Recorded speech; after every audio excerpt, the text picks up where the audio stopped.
Bismillahirrahmanirrahim. Assalamualaikum warahmatullahi wabarakatuh. Terima kasih Bapak Ibu sudah menyempatkan hadir di kegiatan diseminasi budaya positif. Ini merupakan tugas saya di modul akhir dari modul 1. Besok Senin insya Allah saya masuk ke modul 2. Masih ada 2 modul lagi.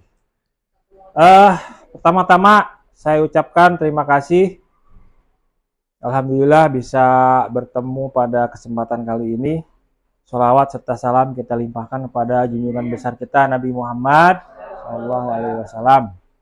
Bapak Ibu yang saya hormati dan saya banggakan, juga rekan-rekan mahasiswa, izinkan mohon maaf bukan saya di sini berdiri sebagai orang yang pintar, tidak. Di sini saya hanya menyampaikan pemahaman dari guru penggerak saya tentang budaya positif. Jadi kita sama-sama belajar. Apa sih budaya positif itu? Mari kita simak ya Bapak Ibu ya. Buat mahasiswa ini mungkin pengalaman barangkali ya. Pengalaman yang tidak didapatkan di kampus. Jangankan mahasiswa, guru aja dapat materi ini belum tentu kalau tidak ngerjain aksi nyata di PMM. Sebetulnya ada ini di aksi nyata PMM ada. Baik. Nah, di sini ada pertanyaan pemantik sebelum saya lanjut ke materi berikutnya. Bapak Ibu, setuju nggak hukuman dapat mendisiplinkan anak? Tidak ya. Memberi hukuman dengan hal positif kayak membaca, membersihkan musola, taman, WC, itu dapat meningkatkan disiplin anak. Setuju nggak? Setuju, baik. Memberikan penghargaan dapat meningkatkan motivasi belajar anak. Setuju? Baik. Kita lihat materi yang akan kita bahas pada kesempatan kali ini ada 6. Yang pertama tentang disiplin positif dan nilai-nilai kebajikan universal, kemudian teori motivasi, hukuman dan penghargaan dan restitusi, keyakinan kelas, kebutuhan dasar manusia, 5 posisi kontrol dan segitiga restitusi. Yang pertama adalah disiplin positif dan nilai-nilai kebajikan universal. Bapak Ibu, perubahan paradigma atau pandangan dari cara kita mengajar kepada siswa, dari cara kita menjadi seorang pendidik, itu diibaratkan adalah kepalan tangan Bapak Ibu. Ketika kepalan tangan Bapak Ibu, di tangan Bapak Ibu sendiri nih, di dalam kepalan ini ada nilai-nilai yang penting, emas, uang. Katakan dalam kepalan ini kita punya uang, punya emas. Apakah kita akan rela membiarkan nilai-nilai yang berharga di dalam kepala tangan ini kita berikan kepada orang? Enggak ya. Sekuat tenaga kita akan mempertahankan emas, uang, barang berharga yang ada di tangan kita. Artinya apa? Hanya kita yang bisa membuka tangan ini. Kecuali kita terpengaruh, terhasut, dan terancam, baru kita akan buka. Itulah nilai-nilai positif dalam diri kita dan anak. Perhatikan Bapak Ibu. Perubahan paradigma dari stimulus respon dan teori kontrol, kita ini sekarang berada di posisi stimulus respon. Belum ada di teori kontrol. Perhatikan Bapak Ibu. Dalam stimulus respon, kita mencoba mengubah agar orang berpandangan sama dengan kita. Padahal di teori kontrol, kita berusaha memahami pandangan orang lain yang berbeda. Nggak bisa kita menyamakan pendapat kita. Orang harus sama dengan kita, nggak bisa. Dalam teori kontrol itu tidak seperti itu. Kemudian yang kedua, perilaku buruk dilihat sebagai suatu kesalahan. Pokoknya yang sering telat itu si Dimas. Pokoknya yang sering telat itu si A, si B. Itu dalam stimulus respon. Tapi di teori kontrol, mereka telat itu ada tujuannya. Kenapa dia telat? Kenapa Dimas telat? Ini yang harus kita cari tahu. Nah, ini teori kontrol mengatakan demikian. Kemudian yang ketiga, orang lain bisa mengontrol saya. Tetapi di teori kontrol, hanya kita sendiri yang bisa mengontrol diri kita. Tidak bisa orang lain. Tadi Bapak, Ibu ibaratkan tangan. Yang bisa membuka kepalan tangan itu ya kita sendiri. Kecuali kita terancam, terhasut, baru kita akan buka tangan ini. Karena di dalam tangan ini ada nilai berharga. Kemudian yang berikutnya adalah pemaksaan ada pada saat bujukan gagal. Padahal di teori kontrol, kolaborasi dan konsensus menciptakan pilihan-pilihan baru. Kemudian model berpikir menang kalah. Di teori kontrol tidak ada yang kalah, menang-menang. Semuanya menang. Jadi tidak ada yang kalah. Next ya. Apa makna disiplin? Coba. Bu Titin, apa disiplin menurut Bu Titin itu apa sih? Titin Sumarni. Senior kita. Bu, menurut Ibu apa disiplin? Menurut Ibu? Coba Bu. Apa menurut disiplin? Nah, kalau menurut saya kalau disiplin itu biasanya ya tata aturan yang sudah memang harus dipertahankan atau harus dijalankan.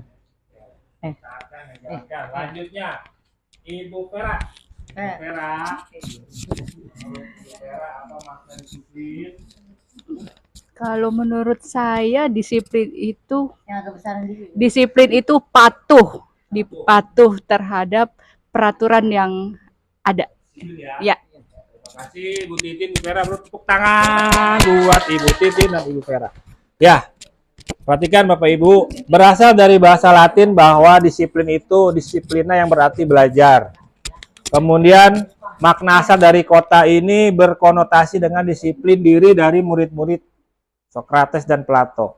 Disiplin diri membuat orang menggali potensi menuju sebuah tujuan, apa yang dia hargai. Namun dalam budaya kita, makna kata disiplin telah berubah menjadi sesuatu yang dilakukan seseorang pada orang lain untuk mendapatkan kepatuhan. Kecenderungan umum adalah menghubungkan kata disiplin dengan ketidaknyamanan, bukan dengan apa yang kita hargai atau pencapaian suatu tujuan kalimat. Ya. Jadi kalau berdasarkan teori kontrol, disiplin itu adalah menggali potensi untuk mencari nilai-nilai yang positif. Nilai-nilai kebijakan universal, Bapak Ibu. Nilai kebijakan adalah sifat-sifat positif manusia yang merupakan tujuan mulia yang ingin dicapai setiap individu. Nilai ini bersifat universal dan lintas bahasa, agama, suku maupun latar belakang. Menurut Dr. William Glasser, setiap perilaku atau perbuatan memiliki suatu tujuan. Kenapa sih Dimas males? Kenapa sih ini nggak masuk-masuk? Pasti ada tujuannya. Dengan mengkaitkan nilai-nilai kebajikan yang diyakini seseorang, maka motivasi intrinsiknya akan terbangun, sehingga menggerakkan motivasi di dalam dapat mencapai tujuan mulia yang diinginkan. Ini menurut Diane Goshen. Nah, nilai-nilai kebajikan, Bapak Ibu, dari dua orang ini, di kurikulum Merdeka itu bentuknya adalah profil pelajar Pancasila. Berakhlak mulia, bertakwa kepada Tuhan Yang Maha Esa, mandiri, apalagi bernalar kristis, gotong royong, berkebinekaan global dan kreatif. Silakan Bu Mumu. Sini Bu Mumu. Iya. Enggak apa-apa. Neng. Snacknya Neng. Siap. Nah, jadi nilai kebajikan universal di kurikulum Merdeka itu terbentuk dalam profil pelajar Pancasila. Baik. Materi selanjutnya adalah teori motivasi, hukuman, dan penghargaan restitusi. Baik. Bapak Ibu, dalam motivasi perilaku manusia itu dibagi menjadi 3. Yang pertama, anak termotivasi karena menghindari ketidaknyamanan atau hukuman. Apa yang terjadi apabila saya tidak melakukannya? Saya takut dihukum, makanya saya terpaksa melakukannya. Ini motivasi yang pertama. Teori motivasi yang kedua, untuk mendapatkan imbalan dari orang lain atau institusi. Ada anak yang melakukan suatu kegiatan, pekerjaan karena berbasiskan imbalan. Ada rewardnya. Kemudian teori motivasi yang ketiga adalah untuk menghargai diri sendiri. Saya akan menjadi orang yang seperti apa saya akan menjadi orang yang seperti apa bila saya melakukannya. Dari ketiga teori motivasi ini, mana yang menurut Bapak Ibu yang baik? Yang ketiga ya. Apakah memberikan suatu hukuman akan menyelesaikan masalah? Tidak. Apakah memberikan reward akan memberikan solusi anak termotivasi secara jangka panjang? Juga tidak. Tetapi dalam hal ini kita memberikan motivasi untuk membangun nilai-nilai intrinsik mereka. Jadi kesadaran tuh, itu yang akan permanen Bapak Ibu. Ya, nah merdeka menurut Ki Hajar Dewantara itu artinya tidak hanya lepas dari perintah, akan tetapi juga cakap buat memerintah diri sendiri. Kemudian apa itu restitusi? Nah, restitusi itu adalah proses menciptakan kondisi bagi murid untuk memperbaiki kesalahan mereka, sehingga mereka bisa kembali kepada kelompok mereka yang tadinya bengkok jadi lurus, maksudnya seperti itu, dengan karakter yang lebih kuat. Restitusi juga merupakan proses kolaboratif yang mengajarkan murid untuk mencari solusi untuk masalah mereka. Nanti kita akan belajar bagaimana kita menangani siswa yang bermasalah dengan segitiga restitusi. Nah, ini sangat menarik Bapak Ibu. Dan membantu murid berpikir tentang orang seperti apa yang mereka ingin jadi dan bagaimana mereka harus memperlakukan orang lain. Selanjutnya, ternyata restitusi mempunyai ciri-ciri. Mungkin dari ciri-ciri ini udah pernah kita lakukan. Contohnya, bukan untuk menebus kesalahan, namun untuk belajar dari kesalahan. Sebuah restitusi dilakukan untuk memperbaiki hubungan. Tawaran bukan paksaan. Kita memberikan tawaran, tapi bukan dipaksa. Restitusi menuntun untuk melihat ke dalam diri. Kemudian restitusi mencari kebutuhan dasar yang mendasari tindakan. Kemudian yang ke-6, restitusi diri adalah cara yang paling baik. Restitusi berfokus pada karakter bukan tindakan. Restitusi fokus pada solusi. Dan restitusi mengembalikan murid yang berbuat salah kepada kelompoknya. Kemudian keyakinan kelas. Nah, ini yang baru saja saya praktekkan di kelasnya Ibu Hoir. Bapak Ibu, terkait dengan keyakinan kelas, saya berkeinginan nanti kolaborasi dengan Pak Rojali, setiap ajaran baru di kelas kita harus punya keyakinan. Apa bedanya dengan peraturan? Coba Bapak Ibu lihat. Mana dari dua ini yang merupakan keyakinan kelas? Yang kiri atau yang kanan?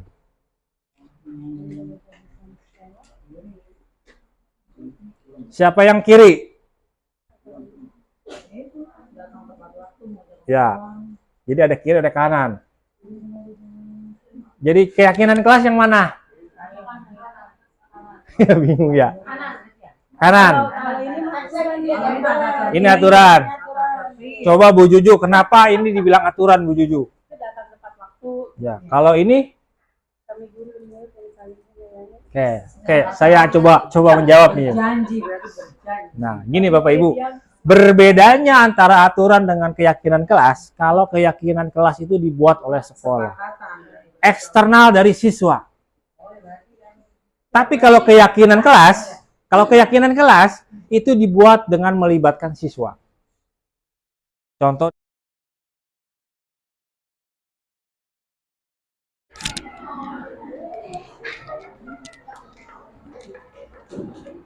Assalamualaikum warahmatullahi wabarakatuh. Waalaikumsalam warahmatullahi wabarakatuh.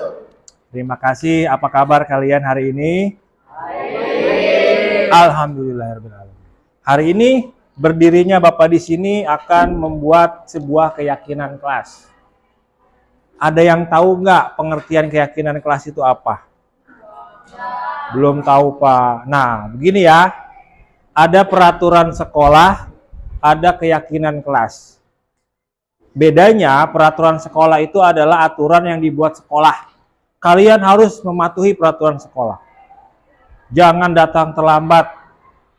Jangan bolos, itu peraturan sekolah. Nah, keyakinan kelas itu adalah sebuah kata-kata positif yang mengandung nilai kebajikan yang dibuat oleh kalian dan Bapak Ibu guru kalian. Jadi keyakinan kelas itu aturan yang dibuat oleh kita dan akan dijalankan oleh kita secara bersama. Keyakinan kelas, sekali lagi bedanya keyakinan kelas sama aturan sekolah itu, aturan yang buat adalah sekolah di luar dari kalian, sedangkan keyakinan kelas itu yang buat kita bersama nih. Nanti aturan keyakinan kelas ini akan kalian patuhi bersama-sama. Baik, Bapak minta kalian berkomentar tentang peraturan sekolah. Sudahkah peraturan sekolah kita terlaksana dengan baik? Siapa yang mau jawab? Ayo, angkat tangan. Belum dijalankan dengan baik di sekolah ini. Apalagi untuk aturan membawa handphone. Di sekolah ini kan tidak diperbolehkan untuk membawa handphone ya. Tapi masih banyak siswa yang masih membawa handphone ke sekolah. Banyak, Pak. Kayak masih banyak yang gak piket kelas. Iya Pak, datangnya terlambat. Udah Pak. Masih banyak yang tidak naati program Kurasaki. Seperti membawa tempat makan dan tempat minum dari rumah. Jadi kalian sudah tahu aturan sekolah kita itu belum berjalan dengan baik di kelas ini. Maka kita perlu bikin keyakinan kelas. Nah, sekarang Bapak bertanya, kelas impian yang kamu harapkan, kamu pingin kelas itu seperti apa? Kelasnya bersih, kompak, dan anak cowok-cowoknya juga nggak pada bandel. Pengen kelas yang bersih. Terus? Sama ada AC-nya. Mungkin kelas saya jadi kompak, Pak. Nah, itulah kelas yang kalian impikan ya. Nah, sekarang perhatikan, untuk mewujudkan keinginan kalian, maka perlu ada yang namanya keyakinan kelas. Bapak akan membagikan kertas. Ya, silahkan kalian tuliskan keyakinan kelas yang kalian inginkan. Apa bentuknya? Bentuk kalimat positif. Misalnya, mengikuti pelajaran dengan tertib, saling menghargai. Ya, silakan dibuat satu kalimat. Nanti akan kita tempel di sana. Ya, setelah kalian membuat sebuah kalimat keyakinan kelas, tempel ada di sebelah kanan. Nanti kita akan kelompokkan keyakinan kelas ini. Mungkin dari kalian akan ada kalimat yang sama. Nah, ini akan kita kelompokkan menjadi sebuah keyakinan kelas. Kalian yang buat, kalian juga yang akan menaati nanti.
Terima kasih kalian sudah membuat kalimat keyakinan kelas. Mari kita tepuk tangan semuanya. Bapak akan bacakan. Baik, pertama, tidak membuang sampah sembarangan. Mengikuti pelajaran dengan tertib. Oke.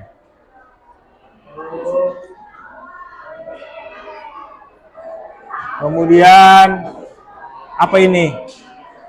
Dilarang membuang sampah di kelas. Oke, sama. Mengerjakan tugas tepat waktu, menghormati guru. Oke. Disiplin ya. Mentaati aturan sekolah, saling menghargai satu sama lain.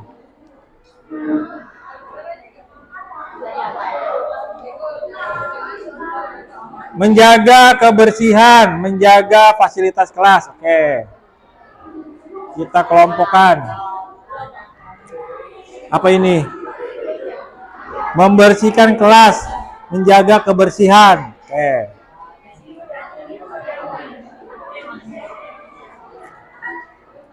Peduli, menghargai, membantu sesama yang lain. Oke.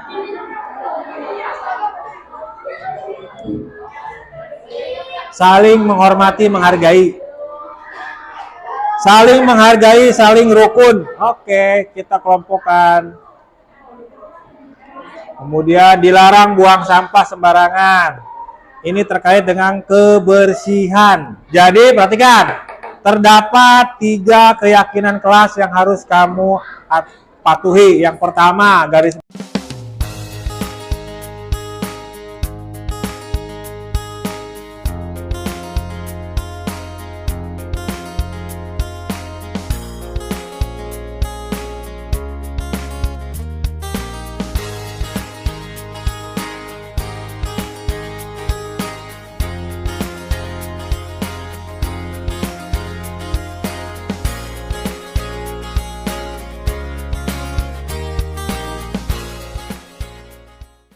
keyakinan kelas yang dibuat kemarin, Bapak buat 3 kesimpulan. Ini 3 keyakinan kelas ini kamu yang mau dan kamu yang harus menjalankan ya. Yang pertama adalah kami akan menjaga kebersihan. Dan yang kedua, kami akan menghormati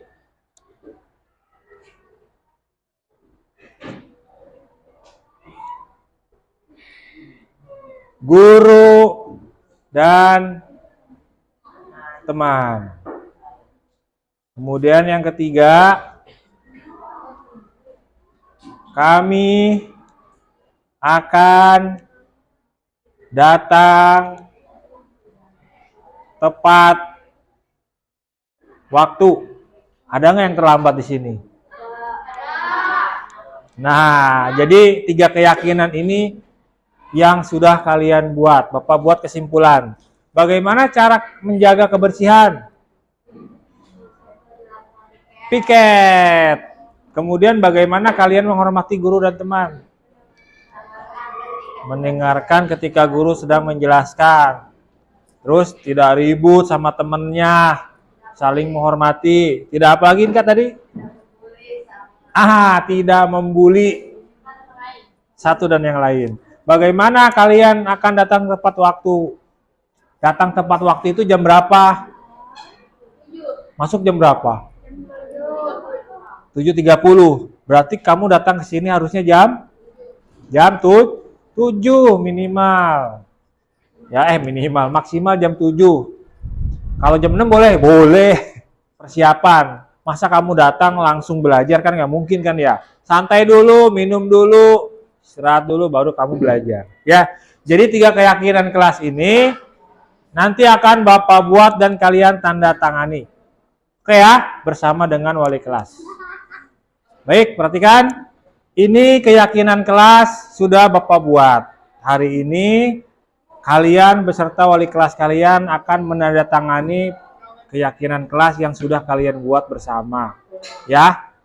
Jadi nanti keyakinan kelas ini juga bukan cuma ditempel aja, tapi harus kalian laksanakan. Silakan Bu Hoir ditandatangani dulu.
Ada 3 poin yang mereka inginkan di kelas itu. Itu keinginan mereka sendiri. Apa itu?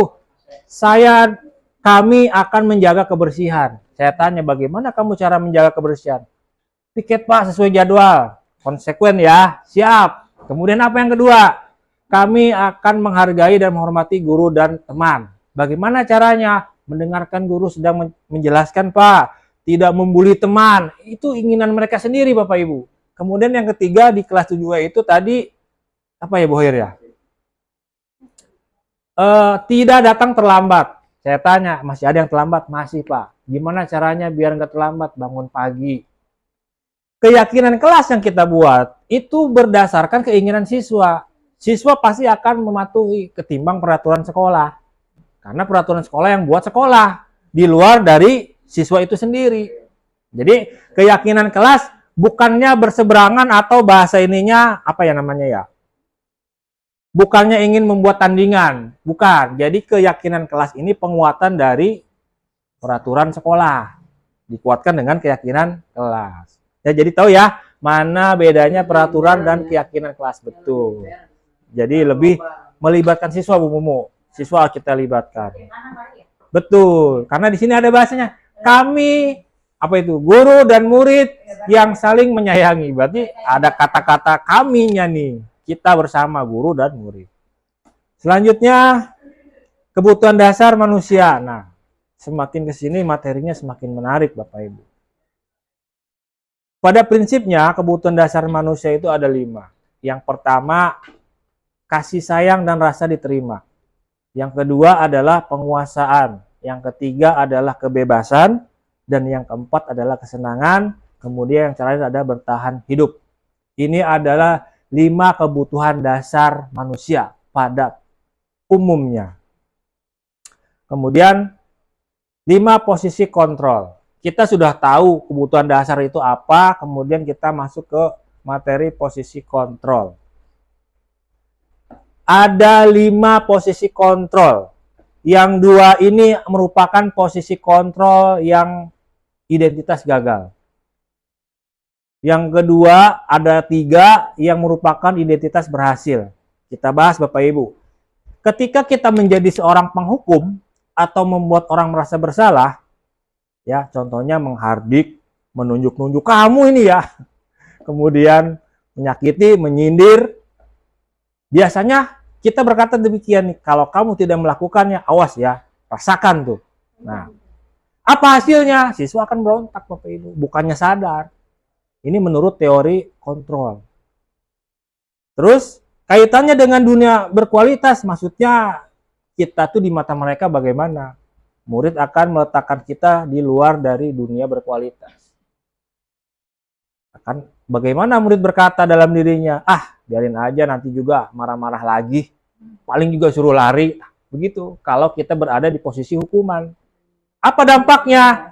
Iya, dampaknya dia akan mengulangi kesalahan. Mengapa yang sering terlambat Dimas lagi? Kenapa yang nggak masuk rapi lagi? Ini karena kita berada di posisi penghukum. Sama dengan membuat orang merasa bersalah.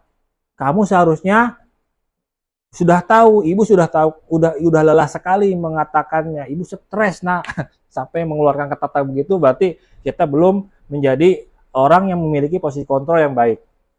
Ya, kemudian hasilnya apa? Menyembunyikan, menyangkal, berbohong. Murid meletakkan guru di dalam dunia berkualitas. Ini lebih mendingan dibanding yang penghukum. Apa yang dikatakan siswa pada saat kita berikan motivasi, dia akan berkata, maafkan saya ya Bu, padahal dalam hatinya mungkin nggak tahu kayak bagaimana. Apa dampaknya? Dia akan merasa rendah diri. Bukannya termotivasi, tapi dia akan merasa rendah diri. Kemudian posisi kontrol yang ketiga yaitu kita memposisikan sebagai teman. Biasanya guru berbuat alasan-alasan untuk muridnya. Apa yang dikatakan? Ayolah, lakukan demi ibu. Masa kamu tidak mau? Masa kamu tidak mau? Ingat tidak, ibu pernah bantu kamu. Kayak ngungkit-ngungkit begitu. Nah, itu posisi kita sebagai teman. Walaupun ini berada di identitas sukses, tetapi yang diharapkan dari posisi kontrol itu adalah manajer, Bapak Ibu. Kita sebagai seorang manajer. Ketika guru menjadi posisinya sebagai seorang manajer, maka dia akan melakukan penyelesaian masalah terhadap siswa menggunakan segitiga restitusi. Apa itu segitiga restitusi? Oke. Yang dihasilkan dari seorang manajer itu nanti adalah siswa mampu mengevaluasi diri, bagaimana cara memperbaiki diri. Nah, kalau kamu terlambat, itu sebetulnya ada apa sih? Begini, Pak. Saya kesiangan, saya begadang. Ada nggak orang yang ngebangunin kamu di rumah? Ada Pak, siapa? Bapak saya. Ya udah minta tolong Bapak kamu. Jadi bukannya kita menyalahkan siswa, tapi tidak memberikan motivasi atau mencari solusi kepada siswa itu sendiri. Bapak Ibu ya, ini adalah teori. Belum tentu prakteknya kita lakukan akan seperti bayangan kita. Tetapi tidak ada salahnya dengan pemahaman ini kita mencoba. Coba kita menyelesaikan masalah dengan berposisi sebagai seorang manajer. Apa yang kita lakukan? Membuat segitiga restitusi. Nanti saya akan tayangkan apa itu segitiga restitusi. Oke, next. Coba nih Bapak Ibu. Tadi kan kita udah belajar ini nih. Tentang posisi kontrol. Coba menurut Ibu. Saya kecewa sekali dengan kamu. Ini posisi kontrol sebagai apa? Penghukumkah? Kemudian pembuat orang merasa bersalahkah? Apakah ini teman atau pemantau atau manajer dengan kata-kata ini? Kita lihat jawabannya. Membuat orang merasa bersalah. Yang kedua, kamu tidak pernah melakukan hal yang benar. Apa kamu tidak pernah benar melakukannya? Ini posisi apa nih? Penghukum. Hah? Merasa bersalah. Coba kita lihat. Penghukum. Karena ada kata-kata kamu nggak pernah benar. Seolah-olah begitu ya. Nah, yang ketiga, ayolah lakukan demi ibu bapak. Tadi apa? Yes, mantap. Berarti Bapak Ibu udah paham nih. Kita memposisikan sebagai teman. Nanti saya kasih nilai 1000. Nah, yang keempat, apakah kamu mau mendapatkan stiker bintang hari ini? Nah, ini kemarin juga saya banyak yang salah. Apa ini? Manajer. Coba kita lihat. Mantap. Ya. Kemudian yang berikutnya, bagaimana kamu bisa menyelesaikan masalah ini? Manajer. Kita lihat. Betul. Ya, 2 betul ya. Kemudian terakhir, kamu selalu yang paling terakhir. Coba kita lihat. Penghukum. Kamu selalu yang paling benar. Jadi nyalain gitu loh, nyalain orang gitu. Nah, baik. Nah ini Bapak Ibu, segitiga restitusi. Bapak Ibu, ada hal yang menarik setelah saya mempelajari materi ini ya. saya itu jadi merasa bersalah kepada siswa. Selama ini yang saya lakukan adalah memposisikan sebagai pemantau dan penghukum. Kita selalu seperti itu. Iya, sebelum saya belajar ini. Kamu begini-begini, jadi menjudge siswa itu kalau yang terlambat itu Dimas, mesti kalau yang bolos itu Dimas. Yang di kelas itu yang bikin masalah itu Dimas. Jadi kita mencap orang itu begitu. Nah, makanya di posisi kontrol ini harusnya nggak seperti itu. Baik, nah ini adalah jika kita memposisikan sebagai seorang manajer, Bapak Ibu, maka kita akan melakukan yang namanya segitiga restitusi. Pak Jentri sini, Pak Jentri, mojok aja di situ, temenin Pak ini nih pada Suki, dia sendirian, cowoknya. Baik, Bapak Ibu, dalam segitiga restitusi ada 3 langkah yang dilakukan dalam menangani siswa yang bermasalah. Yang pertama adalah menstabilkan masalah dari bawah dulu ya. Kemudian ke kiri, setelah kita menstabilkan masalah, menstabilkan identitas siswa, kita memvalidasi kebutuhan. Selanjutnya adalah menanyakan keyakinan. Begini Bapak Ibu, ketika siswa berbuat masalah, melakukan suatu kesalahan di sekolah, pasti ada kebutuhan dasar yang tidak dia penuhi. Pasti seperti itu. Makanya perlu kita cari tahu menggunakan segitiga restitusi ini. Sebetulnya ada apa sih kamu sering bolos, sering telat? Saya nggak nyaman, Pak. Ternyata dia butuh kasih sayang. Ternyata dia butuh perhatian. Kenapa kamu di kelas banting-banting meja? Ternyata pengen dilihat, pengen dinilai. Yang kayak begitu, kalau bisa jadiin perangkat kelas. Deketin Bapak Ibu. Suruh ikut apa gitu, karate kayak daripada ya. Nah, kalau Leo mah anak berkebutuhan khusus dia penanganannya. Iya. Nah, ini contoh segitiga restitusi yang saya lakukan. Waalaikumsalam. Silakan masuk, Puspa.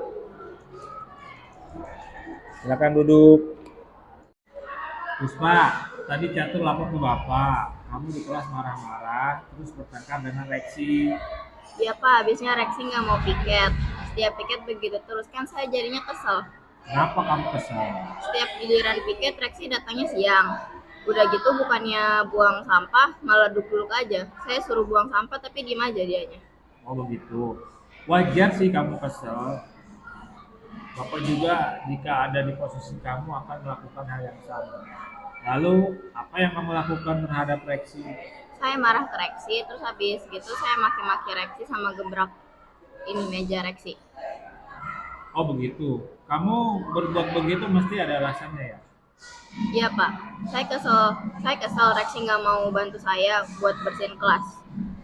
Ya wajar lah kamu marah dan kamu kesal karena kamu capek sendiri, tapi ada teman kamu yang harusnya piket dan sudah menjadi tugasnya malah diam aja, nggak mau bantu kamu piket. Bapak sangat menghargai kamu yang berbuat tidak lebih dari itu, contohnya memukul, melempar barang dan sebagainya.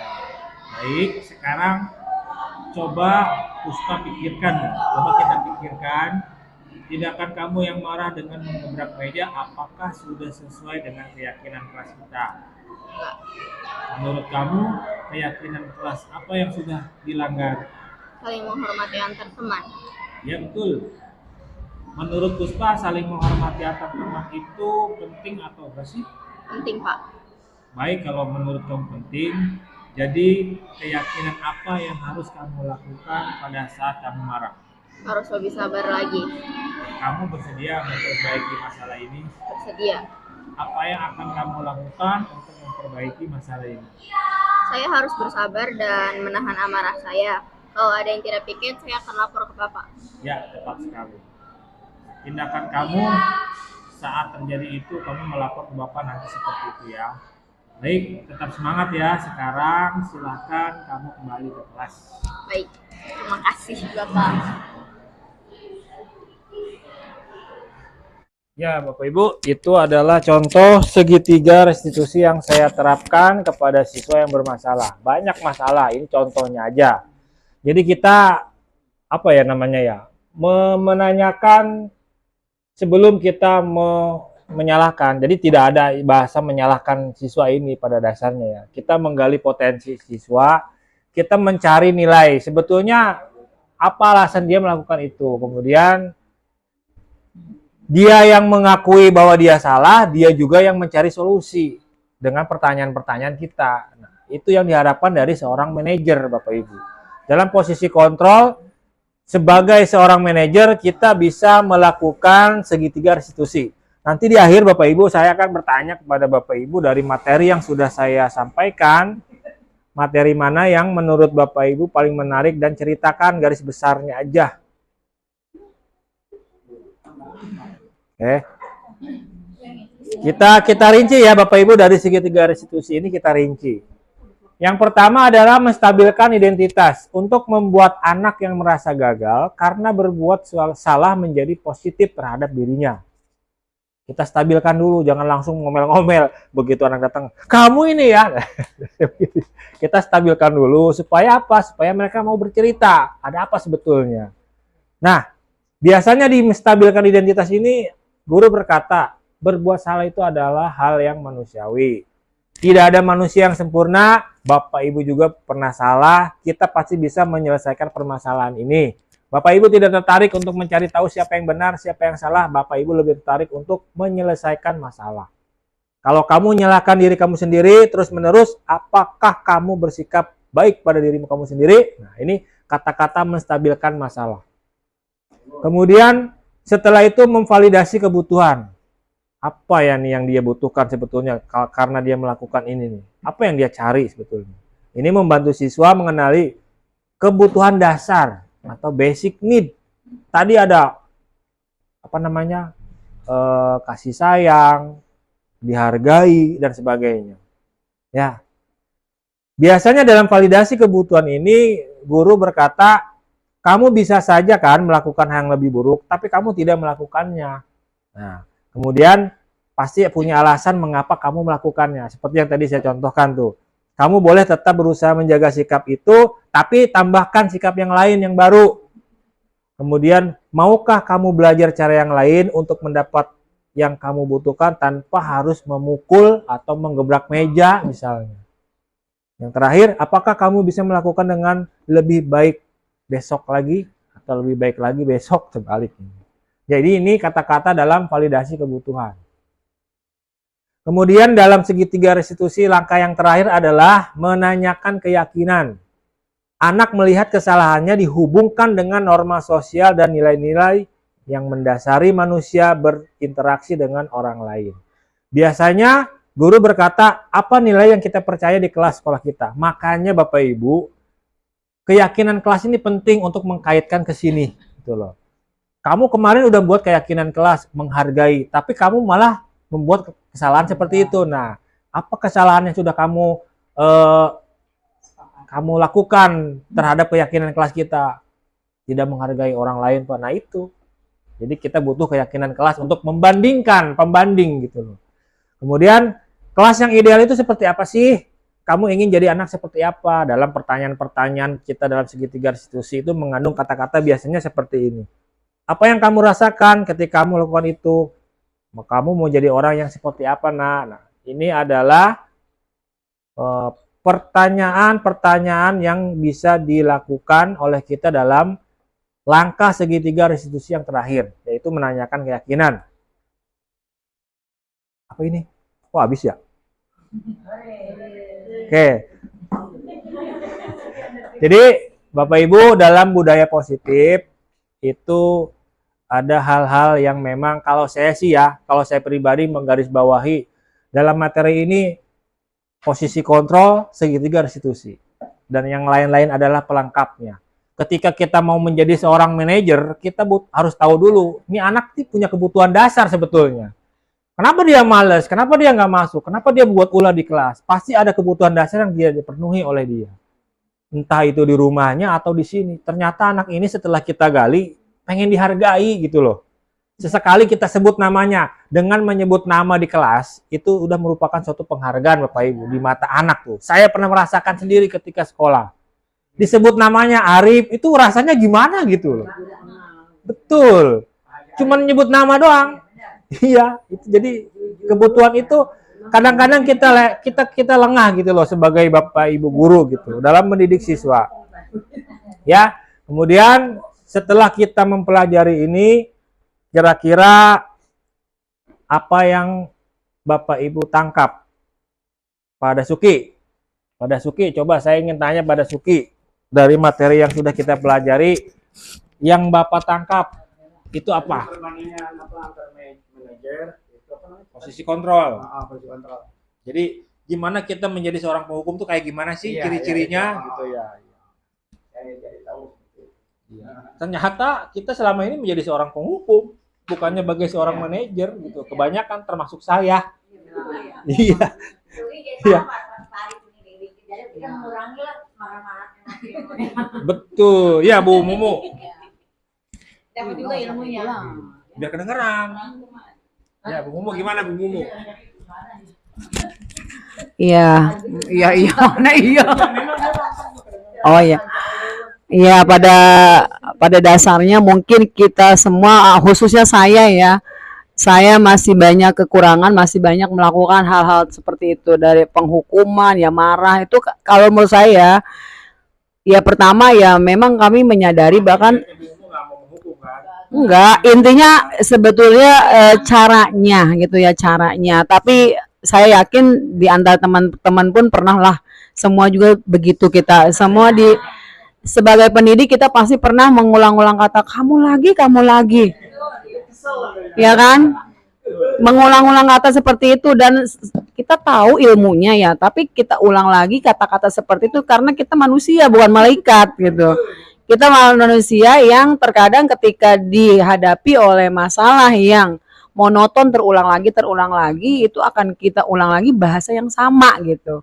Dan dengan seperti ini ya, bukan saya saja, mungkin teman-teman yang lain pun mendapatkan ilmu, artinya kita belajar membenahi diri ya, bukan berarti menggurui atau apa ya, kita juga sebagai pendidik ada kalanya banyak kekurangan. Nah dari sini kita bisa belajar mungkin mengurangi bahkan meniadakan hal-hal yang buruk tadi menjadi lebih baik. Dan tadi juga Pak Arif bilang juga bahwasanya kita selama ini tidak tahu masalah dengan anak ini, kenapa kita hanya menjas atau kita menghakimi, kamu tuh kenapa sih begini tanpa kita tahu latar belakang dia tuh apa. Kebetulan hari ini saya kedatangan beberapa orang tua, dan tadi juga belajar dari tamunya Miss Ayus, karena saya kebetulan ngajar di kelasnya Miss Ayus, itu anak memang nilainya kosong semua. Dan orang tuanya hari ini datang ke sekolah bercerita tentang masalah keadaan kondisi keluarga di rumah yang tidak kondusif bagi anak. Ya masalah rumah tangga orang tua dengan segala bahasanya lah gitu ya. Dan di situ saya dengan Miss Ayus menyadari, oh ternyata selama ini kita salah menjas nih anak gitu. Kok nih anak nggak pernah ngerjain tugas, kalau di kelas tuh bengang-bengong gitu. Ternyata setelah orang tuanya menyampaikan keluhan-keluhan yang ada di rumah, baru saya menyadari, oh selama ini mungkin bengang-bengongnya nih anak karena setiap hari melihat situasi nggak enak di rumah dengan bentakan, dengan kekerasan orang tua seperti itu. Baru menyadari. Dan tadi juga Miss Ayu juga merasa, kok juga saya juga merasa bersalah ya, selama ini saya juga menjas anak ini seperti itu. Dan karena saya ngajar di kelasnya Miss Ayu, saya pun sama gitu. Nah dari sini dari sini saya bisa belajar tentang itu, berarti penting juga itu ya. Terima kasih ya teman-teman ya. Ya pas banget momennya. Iya betul. Iya, jadi ya gitu Bu. Ya, jadi dengan diseminasi ini saya berharap ada hal, Masya Allah. Jadi setelah kita belajar ini, kita sama-sama tahu ternyata kita memang selama ini menangani siswa tidak dalam posisi sebagai seorang manajer, tapi lebih pada penghukum, bahkan mungkin teman atau pemantau. Ya, jadi alhamdulillah Bapak Ibu ya, dengan diseminasi ini ada hal-hal positif yang Bapak Ibu dapatkan. Pada Suki tahu posisi kontrol itu apa sih? Ada 5 ternyata. Bu Mumu juga tadi. Kebetulan Bu Mumu menangani masalah dengan materi yang ini sesuai begitu loh. Betul. Nah ini yang saya harapkan Bapak Ibu. Jadi besok-besok termasuk saya tidak akan menjudge anak, kita cari tahu dulu. Memang nggak mudah Bapak Ibu, sulit memang. Tapi tidak ada salahnya kita coba. Ketika kita sudah melakukan posisi kontrol, tapi ini anak nggak berubah juga, apa yang perlu kita lakukan lagi? Itu sempat saya tanyakan kepada fasilitator. Ini kan teori nih, teori seperti ini. Kita sudah melakukan segala macam pendekatan. Bahkan saya sempat bilang, mungkin ada tambahannya ya, apa itu kalau nggak salah itu saya pernah ngomong, kita ajak siswa ini untuk melakukan kegiatan. Kadang-kadang itu, pokoknya segala sesuatu yang anak lakukan, masalah yang anak lakukan, pasti ada kebutuhan dasar yang tidak dia penuhi. Itu aja intinya. Ya, di anak kurang kasih sayang, nih anak ternyata sama bapak ibunya dicuekin, pantas dia kayak begini. Nah itu intinya. Betul. Ada lagi ya Bapak Ibu yang mau berkomentar? Bu Iin, ini udah jam 11.55 ya. Ya kita masih ada kegiatan lagi Bu Titin ya. Baik, enggak maksudnya setelah ini kita mau. Baik Bapak Ibu, saya ucapkan terima kasih atas kehadirannya pada kesempatan kali ini. Alhamdulillah membawa nilai positif, pengetahuan positif bagi kita, bukan hanya saya dan Bapak Ibu juga sekalian. Terima kasih atas waktunya. Jangan kapok ya Bapak Ibu ya, nanti suatu saat kita ada diseminasi lagi ya. Siap. Terima kasih semuanya atas bantuannya. Kurang lebihnya mohon maaf. Assalamualaikum warahmatullahi wabarakatuh. Tepuk tangan.